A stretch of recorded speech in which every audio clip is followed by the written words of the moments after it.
বাঁচার জন্য কি চায় মানুষ জানেন?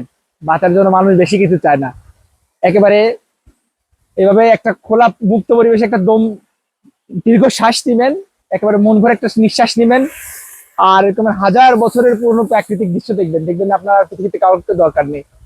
আমি আজকে এমন একটা জায়গায় এসেছি সজীব ভাই কল্যাণে, কারণ এখানে হচ্ছে সজীব ভাইয়ের হোটেল। এই হোটেলটা হচ্ছে থবিরা অঞ্চল, একেবারে পাহাড়ের চূড়ায় এই হোটেলটা, এখানে আর কোনো হোটেল নেই। সজীব ভাইয়ের গাড়িতে এসেছি, এসে সজীব ভাই আমাকে এমন একটা জায়গা দেখিয়েছেন যে সজীব ভাইকে আমি একটা বিরিয়ানি ট্রিট দিব দর্শক, মানে এত সুন্দর জায়গা আলহামদুলিল্লাহ। তো এই দর্শক জায়গায় এরকম জায়গা আমি আসলে আমার লাইফে কখনো দেখিনি, আমার এত ভালো লাগতেছে, এত ভালো লাগতেছে। মানুষ যে কেন এসব জায়গাতে আসতে পারে না, কারণ খুব দুর্গম।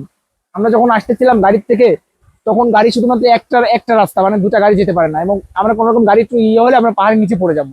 এই জায়গা থেকে আমরা এই দৃশ্য দেখতে আসছি, এই দৃশ্য দেখেন, দেখেন এই দৃশ্য দেখতে আসছি আমরা।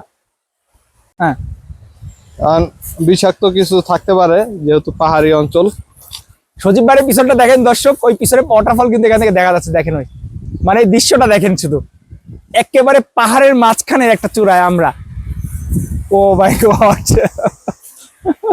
এটা মনে হয় একটা বসার প্লেস ছিল।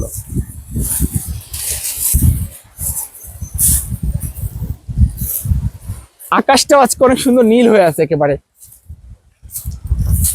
এইখানে যদি কোনো ভূতের মুভি করা হয়, ওই মুভি ব্লকবাস্টার হবে। প্রাকৃতিক কচু গাছ, মানে এটা মানে জাপানিজ কচু, কচু এখানে জন্মেছে, পাথর হয়েছে, শ্যাদলা পড়েছে, জায়গাগুলো খুবই শ্যাদলা। এইখানে একটা গোসলখানাও আছে, ওই যে জানলা খোলা, দরজা খোলা, দেখেন দরজার জানলা সবই আছে, কিন্তু মানুষ নেই। এরকম একটা জায়গায় নিয়ে বাড়ি বানিয়েছিলেন, এটা আসলে কি বলবো।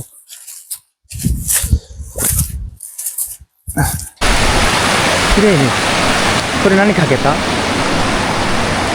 লাভ happy day, happy day, happy day, peace, লাভ।